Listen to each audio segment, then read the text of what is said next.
السلام علیکم ورحمۃ اللہ۔ جی میرے پیارے بھائی، آپ نے خادم رسول حضرت انس بن مالک رضی اللہ تعالی عنہ کے متعلق پوچھا۔ حضرت انس رضی اللہ عنہ فرماتے ہیں، نبی صلی اللہ علیہ وسلم جب مدینے میں تشریف لائے، اس وقت میری عمر 10 سال تھی، اور سعید بن مسیب رحمہ اللہ کی روایت میں ہے کہ جب نبی صلی اللہ علیہ وسلم مدینہ میں تشریف لائے تو اس وقت حضرت انس فرماتے ہیں میری عمر 8 برس تھی۔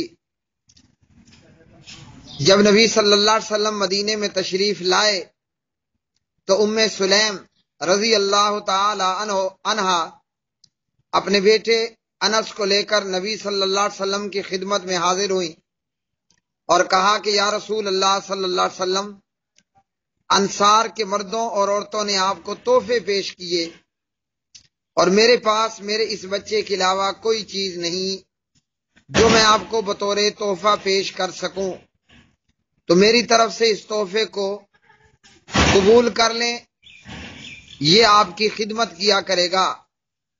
انس فرماتے ہیں 10 برس تک میں نے نبی صلی اللہ علیہ وسلم کی خدمت کی۔ اس پورے عرصے کے اندر نبی صلی اللہ علیہ وسلم نے نہ مجھے مارا، نہ گالی دی، نہ تیوری چڑھائی۔ سیر اعلام النبلاء، تہذیب الکمال وغیرہ۔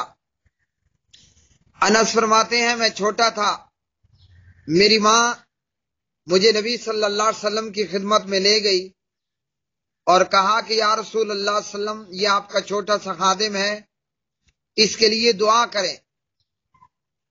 نبی صلی اللہ علیہ وسلم نے انس کے لیے دعا کی، اللہم اکثر مالہ و ولدہ وادخلہ الجنہ، اے اللہ انس کے مال میں اور اس کی اولاد میں برکت کر دے اور اس کو جنت میں داخل کر۔ انس فرماتے ہیں کثرت مال اور اولاد کی دعا تو پوری ہو گئی کہ میرا باغ سال میں 2 مرتبہ پھل دیتا ہے اور میری اولاد جو ہے وہ 106 ہیں۔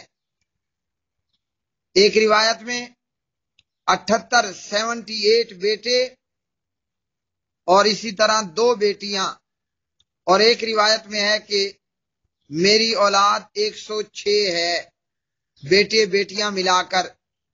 انس فرماتے ہیں میں تیسری دعا کے پورے ہونے کی بھی امید رکھتا ہوں، یعنی اللہ مجھے جنت بھی عطا کرے گا، البدایہ والنہایہ وغیرہ۔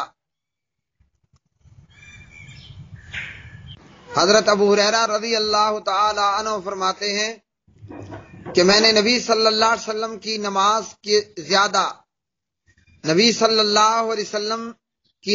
کے زیادہ مشابہ نماز پڑھنے والا انس کے علاوہ کسی کو نہیں دیکھا، تہذیب الکمال۔ اسی طرح حضرت انس رضی اللہ تعالی عنہ نبی صلی اللہ علیہ وسلم سے بہت زیادہ احادیث بیان کرنے والے ہیں۔ صحابہ کرام رضوان اللہ علیہ مجمعین میں ابو ہریرہ رضی اللہ تعالی عنہ کی طرح۔ حضرت انس بن مالک رضی اللہ تعالی عنہ کی وفات، آپ کی عمر مبارک بوقت وفات 130 برس تھی۔ تہذیب الکمال، البدایہ والنہایہ وغیرہ۔ واللہ اعلم بالصواب۔